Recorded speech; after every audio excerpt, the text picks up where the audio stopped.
I'm going to read some serious poems today again. Again about my mother. This one's called Staying Alive. When she was 35, my mother said, "I shall be dead when I'm 53, like my mother before me." But when she was 43, with a new son on her knee, she decided to survive.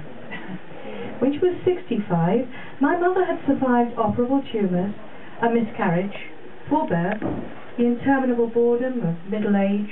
She'd marched with CND, had learned some Russian, ceramics and the internet, and she was still alive.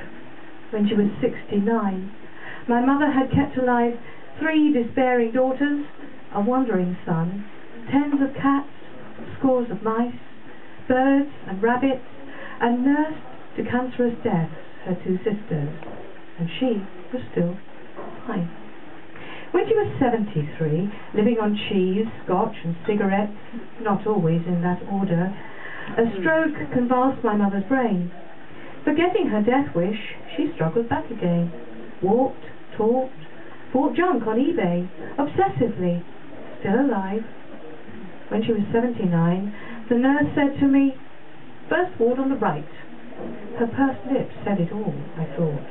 My mother would be fine. There are so many poor old women in here. The nurses, patronisers, call us dear. Last night I had to help that lady over there. I rang and rang, but no one came. And I am in such pain, such pain. I was wrong. My mother was not all right. When she was 80 and a day, I saw my mother's body laid in a dim chapel. Her face was not peaceful, as they say, but empty, defeated, unrecognizable. "She is so beautiful, sobbed my father, and howled like a stricken wolf every morning for a year, because he was still alive.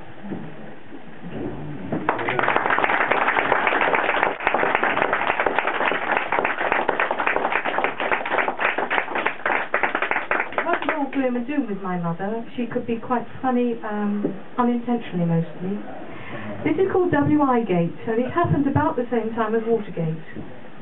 She flicks the switch. The room is bugged.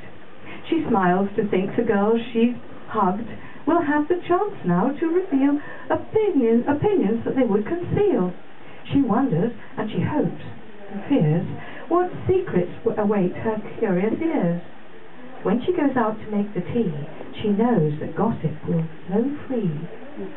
With their hostess in the kitchen, the ladies turn to open bitching, tear apart her sense of style, her ever-patronising smile, her way of knowing everything, her hairstyle and her parenting, the way she thinks she's really cute, God's gift to the Women's Institute. When she is once more in the room, the meeting's decorously resumed. When they have left with thanks and smiles, and she replays the tape, her guiles rebounded badly. As she listens, I see an angry teardrop glisten. I ask her, "Mum, will you resign and let them hear the reason why?" "Oh no," she said, "I'll beat those witches. Now I know they're perfect bitches. I know that none of them could be a perfect secretary like me. They'll never know they made me cry, those harpies of the W.I."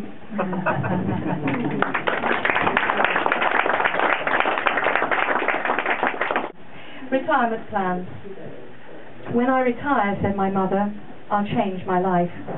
I'll rent a garret on the left bank in Paris, give up being a mother and a wife, spend my days painting, drink red wine, party with artists' friends.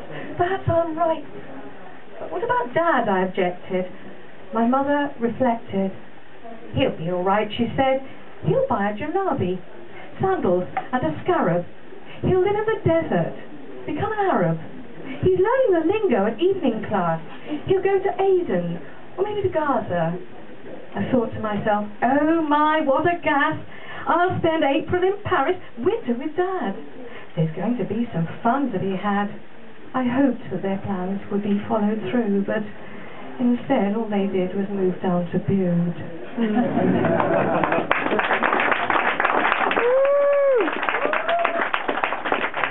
Dennis Windle.